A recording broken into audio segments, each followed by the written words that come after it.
11 quede para el próximo parcial.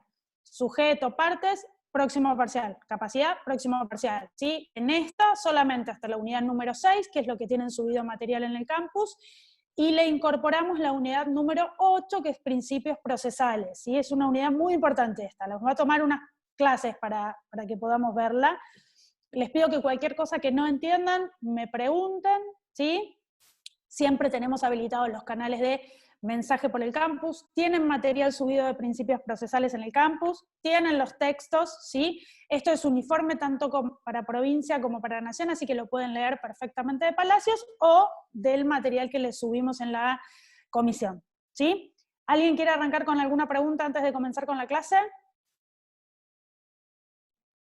¿No? ¿Nada? ¿Comenzamos? Bien. Entonces, definido. Repito, unidad 1 a 6 más unidad 8 para todos, y los que estén cursando elementos deben incorporar la unidad de universidad. No entran ni unidad número 11 ni abogado, ¿sí? Que quedan para el próximo examen.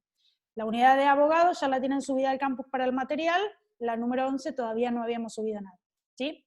Bien. Definido esto, también les recuerdo que va a haber un simulacro del examen para que podamos practicar, ¿sí? Que va a ser no de contenido seguramente, pero sí de modalidad, para que podamos supervisar si funciona bien el sistema y cómo nos adecuamos. ¿Tá? Todo eso a pedido del centro de estudiantes y lo han conseguido, así que felicitaciones para los chicos. Bueno, vamos a arrancar con la unidad de principios.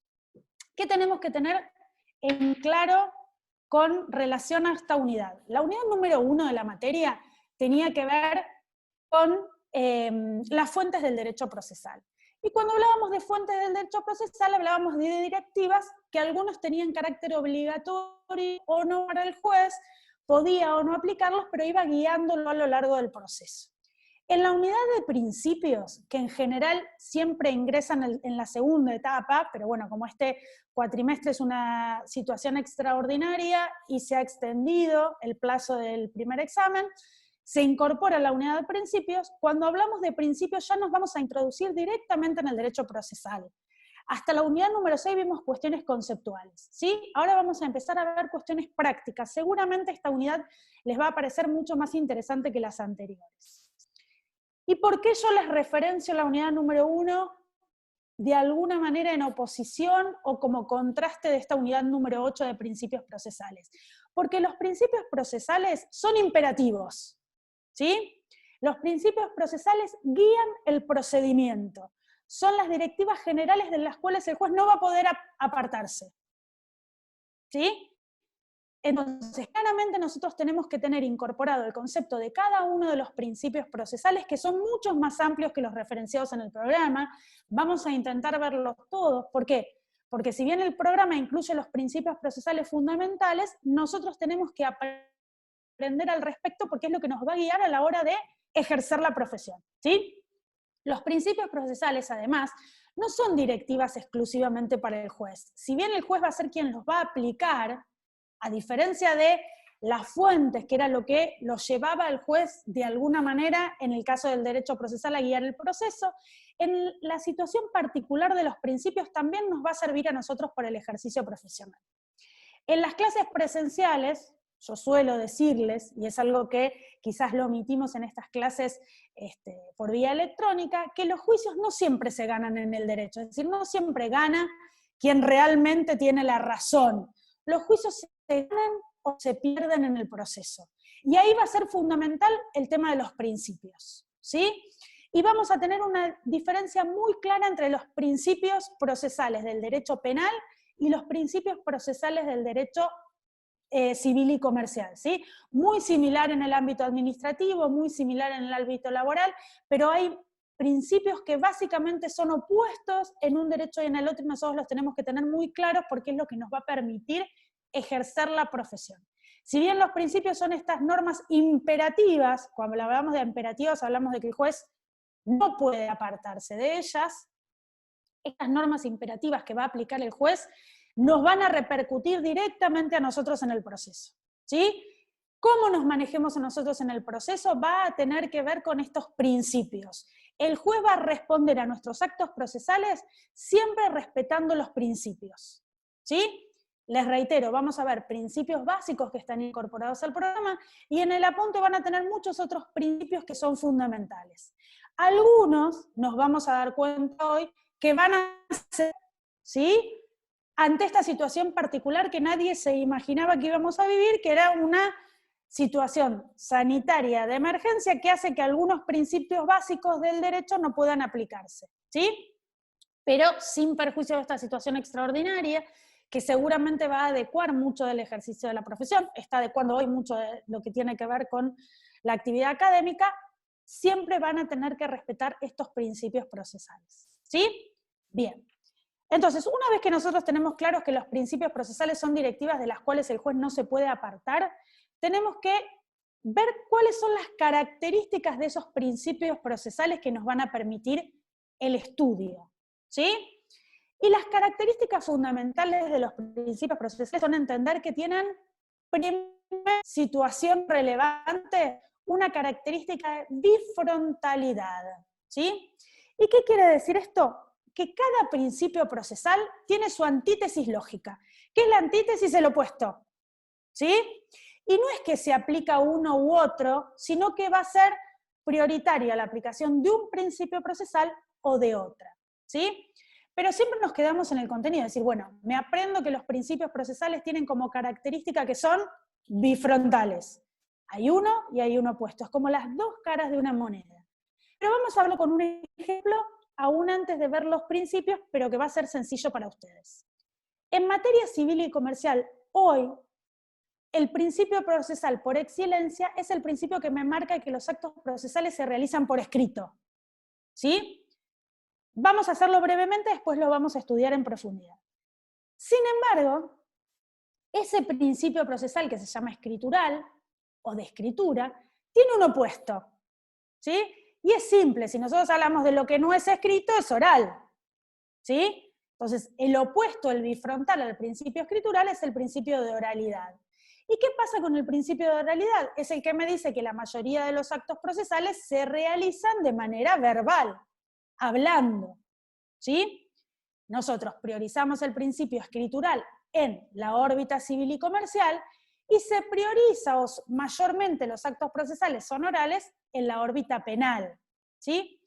Sin embargo, estos principios tienen otra característica, que no es de las que van a ver seguidas, ¿sí? Pero tienen que ver con una especie de elasticidad, es decir, no son rigorismos procesales. ¿Por qué? Porque en el proceso civil y comercial nosotros tenemos actos que son netamente escritos y actos que se celebran de manera oral por excelencia, ¿sí? Vamos a imaginarnos un proceso. La demanda se presenta por escrito, ¿sí? Pero sin embargo, en un proceso civil y comercial, en un proceso laboral, en un proceso contencioso administrativo, y por excelencia en un proceso penal, la declaración testimonial, la declaración de los testigos, ¿sí?, que es la parte probatoria que vamos a ver en la segunda instancia, se realiza de manera oral. Los testigos declaran oralmente. Ahora, yo quiero que ustedes tengan en cuenta las cuestiones prácticas, que quizás por tradición en la facultad no nos suelen transmitir estos conocimientos, ¿sí? Nosotros incorporamos conocimientos teóricos, los aprendemos de memoria, terminamos la facultad, que es una carrera, nos apuramos a ver cuanto antes obtenemos el título, nos dan el título, vamos, matriculamos, que es un poco lo que veíamos en la clase anterior, pero llegamos al ejercicio de la profesión y no sabemos cómo arrancar, ¿sí? Nos copiamos un modelo de demanda, introducimos la demanda en la receptoría, originalmente, ahora con esta modalidad virtual la tenemos que introducir a partir de la página de la Corte, y sabemos que eso lo tenemos que hacer por escrito. Incluso la denuncia penal se realiza por escrito, ¿sí?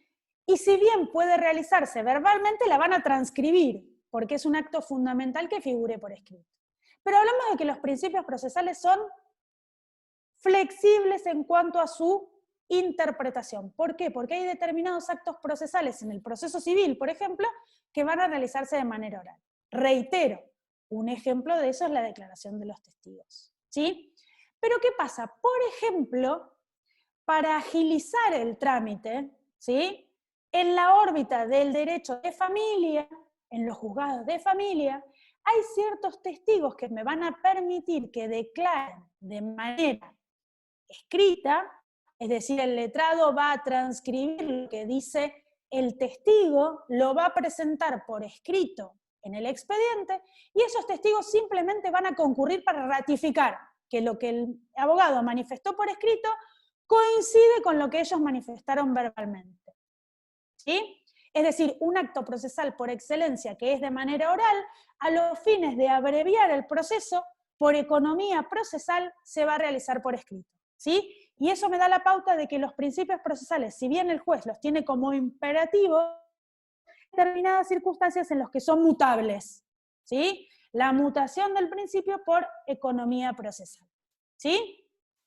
Pero esto es una cuestión extraordinaria y es solamente en el caso de los testigos que declaren para el beneficio de gratuidad que instituye el Código Procesal, ¿sí? Pero esto es simplemente para que ustedes vean que, si bien nosotros tenemos que aprendernos los principios, también tenemos que estar básicamente a la aplicación de cada organismo con relación a esos principios, ¿sí? Hay principios del cual el juez no va a poder apartarse, y hay principios de los cuales el juez va a poder apartarse para mejorar el desarrollo del proceso. ¿Sí? Entonces, de esa manera nosotros entendemos una de las características fundamentales de los principios, que es el tema de la bifrontalidad. Un principio tiene a su cara opuesta. Cada principio va a tener a su cara opuesta y va a depender del tipo del proceso en el que nos enfrentemos o de la instancia procesal en la que nos enfrentemos, qué principio vamos a aplicar. No quiere decir que el juez sea parte del principio escritural que realice un acto oral, ¿sí? Simplemente quiere decir que está aplicando esta posibilidad de mutar el principio en un acto procesal específico, ¿sí? Bien, seguimos. Otra de las características fundamentales que tienen los principios es que son complementarios, ¿sí? Un principio complementa al otro. ¿Qué quiere decir esto? Que un principio, el mismo ejemplo que dábamos anteriormente, sirve para esto. El principio escritural puede complementarse con el oral en el caso de resultar necesario. ¿Sí? Bien. Tercer característica de los principios es el tema de que los principios son prácticos. ¿Sí? No tienen una finalidad meramente teórica. La principal finalidad del principio, valga la redundancia, están aplicados. ¿Sí? No están escritos en un manual para que nosotros los estudiemos de memoria como concepto. Van a ver que cada uno tiene su aplicación práctica indispensable en el proceso. Y reiteramos esta característica fundamental, que son imperativos. El juez no se puede apartar, ¿sí? Estaría vulnerando los derechos de las partes si se apartara de los principios procesales. Por eso le digo que es fundamental esta unidad y es fundamental que ustedes entiendan claramente los principios, ¿sí? Recuerden siempre que los apuntes que nosotros les subimos al campus tienen que ser complementados con el material, con el manual de Palacios o con el material que ustedes entiendan pertinente para poder realmente estudiar el tema, ¿sí?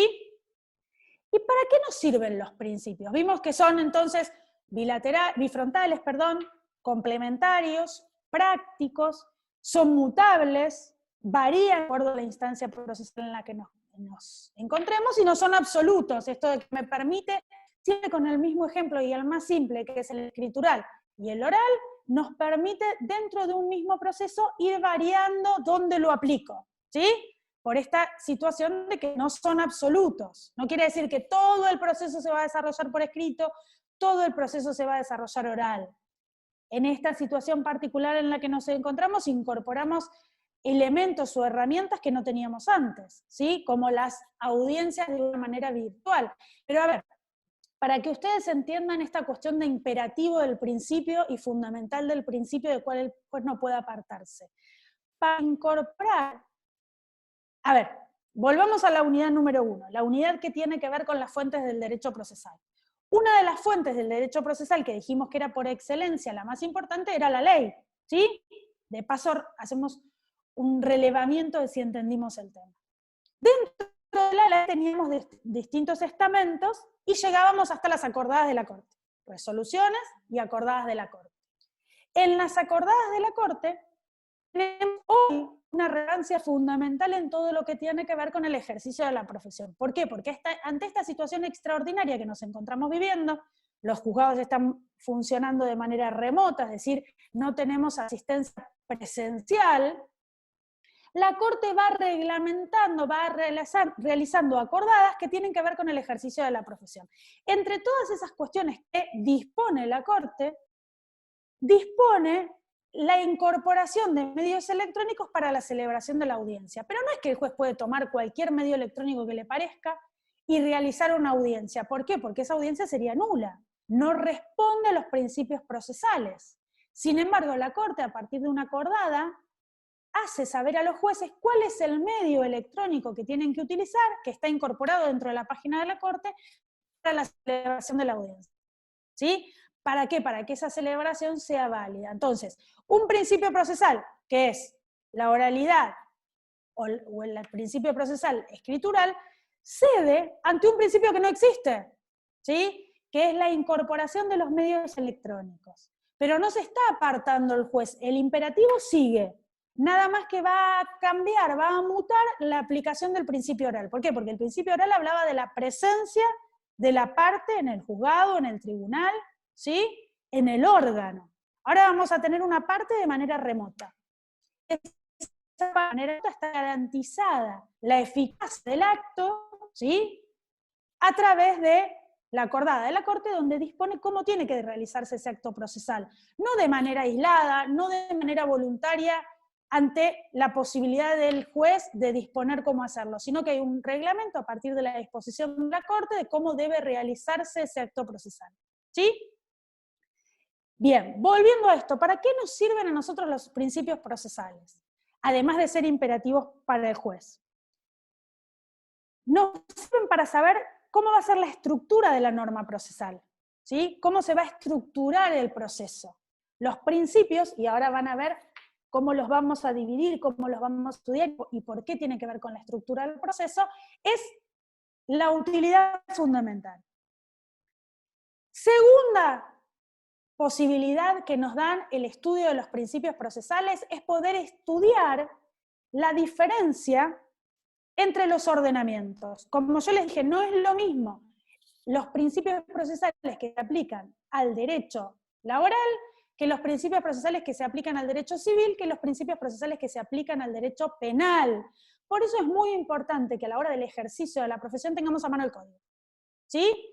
Hay cuestiones básicas que suelen confundir, si lo vamos a ver cuando veamos materia probatoria, cuando alguien está acostumbrado a ejercer el derecho civil y de pronto tiene que ejercer el derecho laboral. ¿Sí? Nuestro título nos habilita para ejercer todos los derechos. Nosotros estudiamos todos los derechos, pero lamentablemente, y es una falla que yo reconozco que tiene nuestro plan de estudio, hay determinados procesos a los que no le damos tanta importancia o no los profundizamos. ¿Sí? Estudiamos el procedimiento civil y comercial, por oposición al procedimiento penal, pero dejamos de lado todo lo que es procedimiento laboral por falta de tiempo, y dejamos de lado todo lo que es el procedimiento penal, también, contencioso administrativo, también por la misma circunstancia.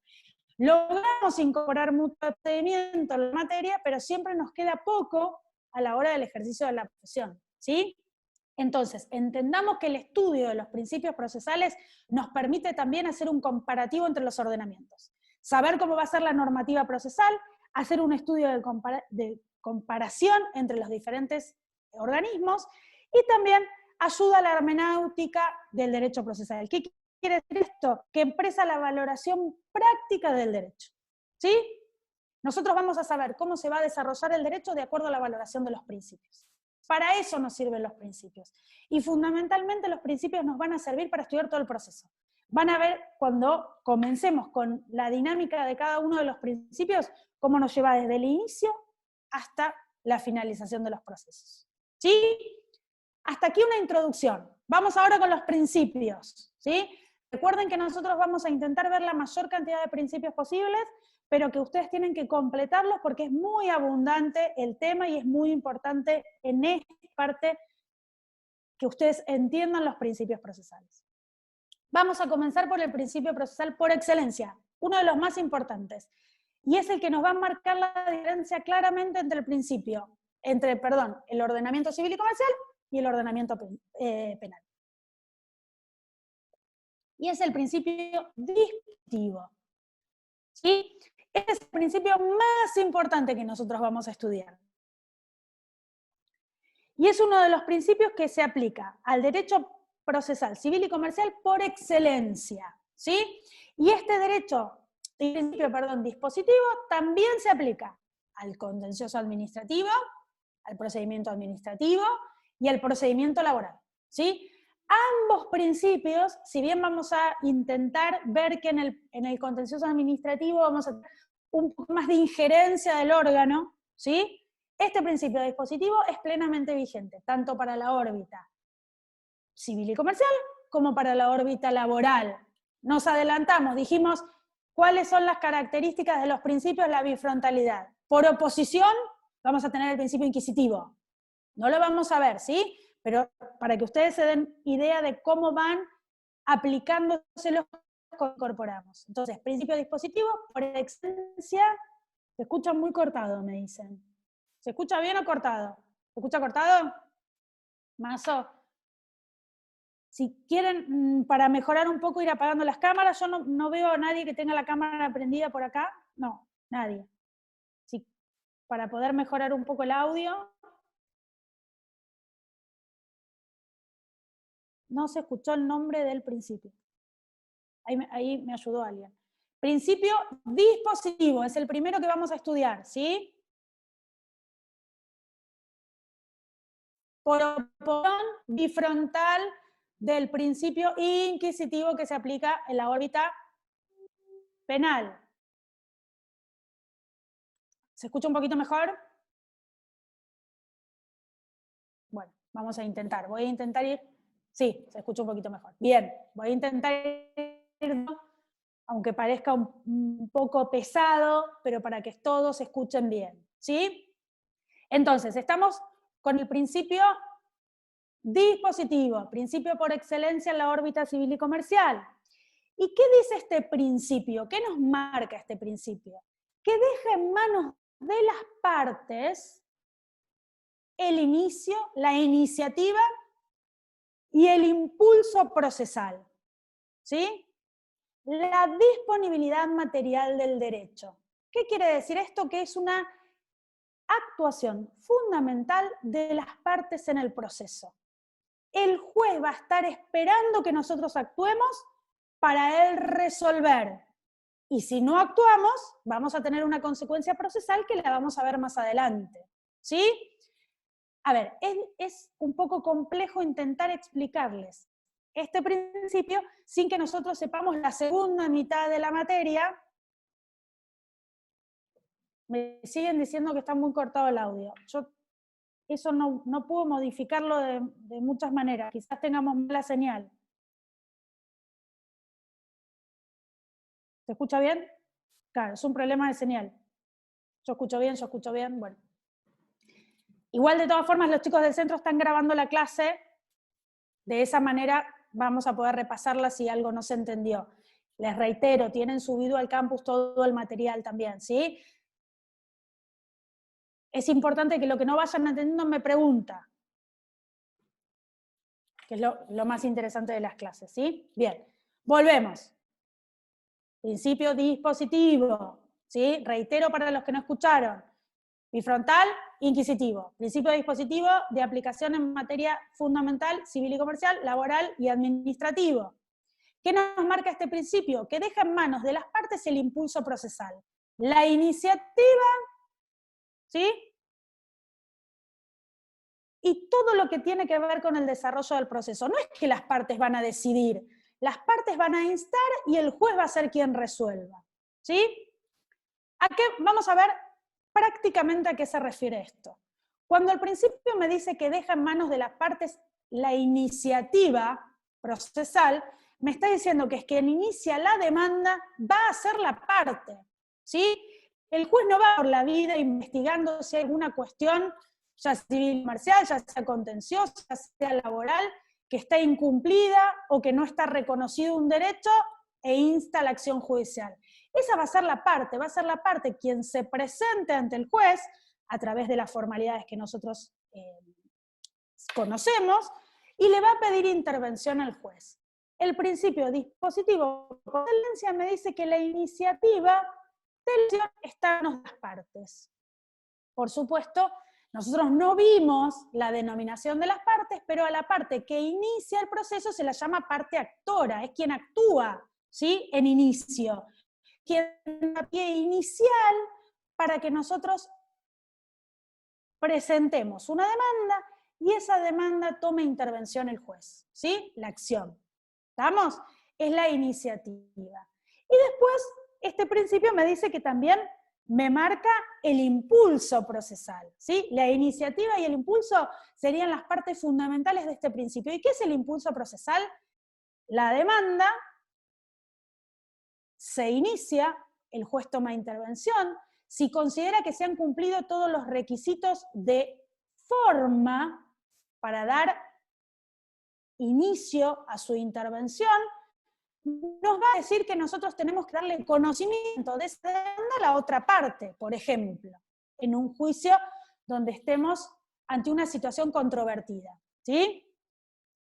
Saben ustedes, porque ya lo han estudiado, que también hay procesos judiciales de intervención de jurisdicción voluntaria, es decir, donde no hay contienda, simplemente se intenta el reconocimiento de un derecho.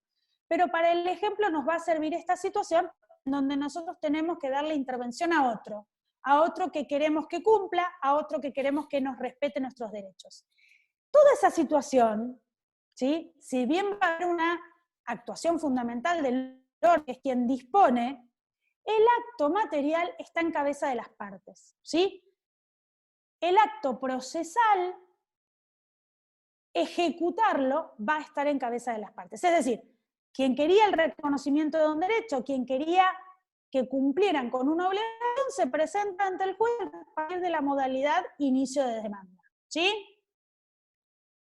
Inicia la demanda, el juez considera que ha cumplido con los requisitos formales de la demanda, que vamos a verlos en la segunda parte de la materia, y me dice, bueno, lo vemos de manera informal, ¿sí?, en esta instancia.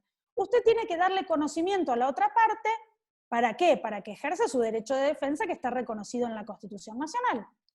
¿Y cómo le va a dar conocimiento? ¿Va a ir el juez y le va a decir, mire, le iniciaron una acción judicial en su contra? ¿Sí? No, va a necesitar que esa parte que inició el proceso realice un acto procesal formal para que él continúe con su actividad. Le dé impulso. Si no, va a quedar ahí, va a quedar en la intervención del juez que dice, sí, está bien, vamos a tomar intervención en lo que usted plantea. Pero para que el juez continúe actuando, necesita de la intervención de la parte. En este caso, hasta determinada instancia de la parte actora, y después va a necesitar la intervención de la parte demandada. Pero el juez no va a hacer nada si no es a pedido de la parte, de cualquiera de las partes que intervengan, ¿sí? Salvo aquellos actos procesales que esté autorizado a realizar de oficio para el impulso del proceso, pero el impulso está en cabeza de las partes, ¿sí? Los actos procesales que de oficio va a realizar el juez tienen que ver con el mejor orden del proceso, no con su impulso. El impulso procesal va a estar en manos de las partes, ¿sí? Entonces, dentro de este principio dispositivo, este es el primer elemento con el cual nos encontramos. Tanto la iniciativa como el impulso procesal están en manos de las partes.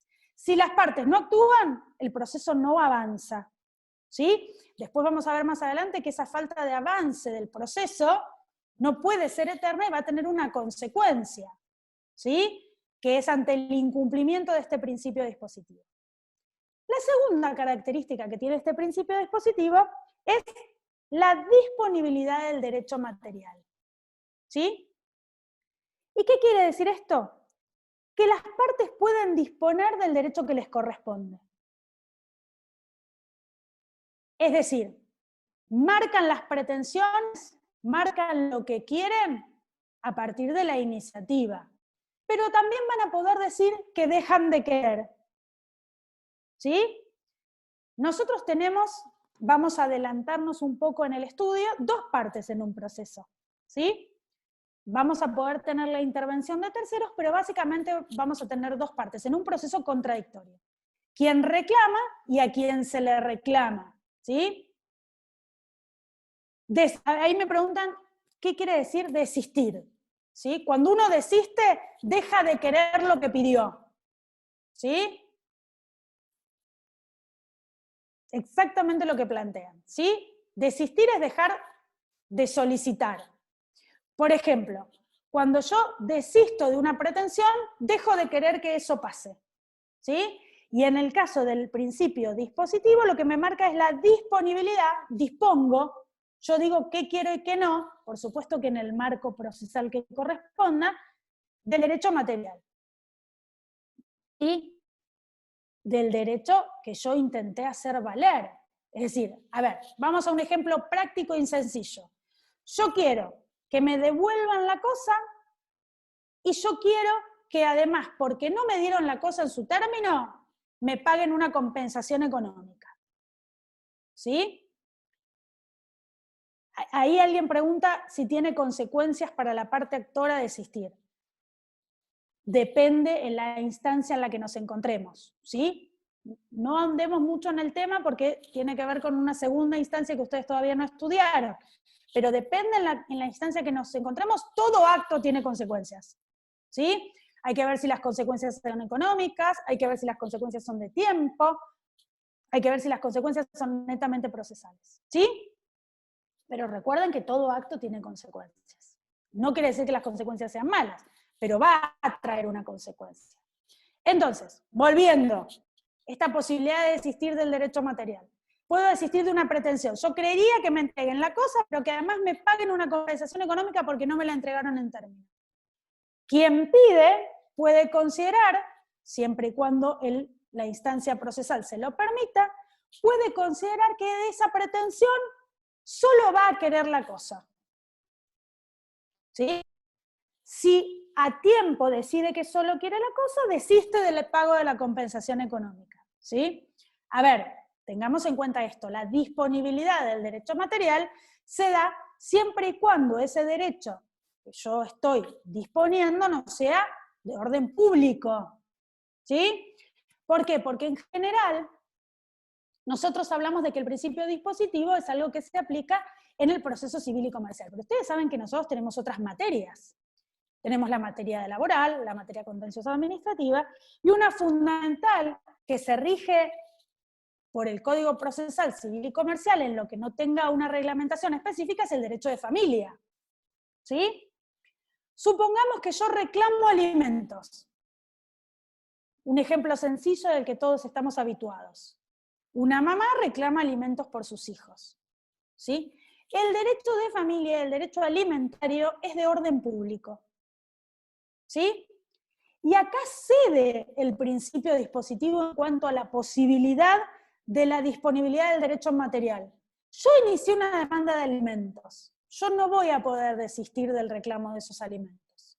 No me lo va a permitir el juez. ¿Sí? Voy a tener un límite de esa disponibilidad del derecho material. ¿Cuál va a ser el límite? Aún estando en un proceso de las características que lo permitan, no se aparta del derecho civil y comercial del derecho de familia, no se aparta del principio dispositivo, pero va a ser indisponible. ¿Qué es lo que lo va a hacer indisponible? Que estemos frente a la presencia de un derecho que se rige por la órbita pública, ¿sí? Es un derecho indisponible. Si es un derecho de orden público, como es la deuda de alimentos, no voy a poder disponer de esa pretensión. No voy a poder decir, no quiero más los alimentos, ¿sí? Vamos a tener que tener una resolución por parte del juez en esa órbita. ¿Estamos? Bien. Siempre desde el punto de vista de quien inicia la acción, pero también puede disponer de su derecho quien es reclamado en la acción, ¿sí? A quien se le requiere el cumplimiento de una obligación. Y vamos a ver que esa disponibilidad del derecho se llama en la órbita procesal allanamiento. ¿Y qué es el allanamiento? Sencillo, no vamos a ver un término procesal porque también corresponde a la segunda mitad de la materia. El allanamiento tiene que ver básicamente con el reconocimiento de quien me pide. Está bien, tiene razón, ¿sí? Dispone que no va a contestar la demanda, no se va a oponer, no va a manifestar litigiosidad en el caso. Dice, está bien, quien me reclama tiene razón.